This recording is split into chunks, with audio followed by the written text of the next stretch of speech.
vajza e 7.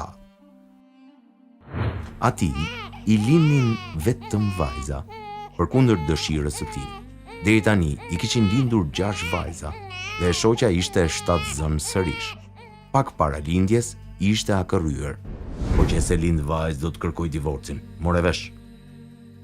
Po natën e hakërimit, protagonisti ynë shenë ëndër, sikur ishte bërë kiameti. Për shkak të disa pautësive, ai do të dënoi me zjarr. Kështu e morën dhe e çuan tek dera e parë e zjarrit, por atje gjetën vajzën e parë, e cila u tha: "As mos t'u shkoj në mendje, nuk e lë babain, ta dënoni në zjarr, shkoni ku doni." Me që zjarri kishte edhe 6 dyer të tjera, kaluan tek dera tjetër, por edhe atje gjetën vajzën e dytë, e cila nuk lejoi që i ati të hidhej në skëter. Tek çdo derë që shkonin, u dilte njëra nga vajzat. Tashmë i kishin kaluar 6 dyer dhe ishin nisur për tek e 7. Sa kaq, protagonisti ynë përpëlitej në krevatin mbytur në djers dhe në ankth të madh.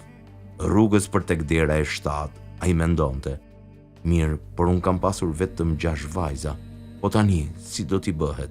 Tek dera tjetër nuk kam vajzë që të më mbroj." Një çast i del gjumi i trembur dhe thërret me të madhe: "O Zot, inshallah është vajzë edhe e 7."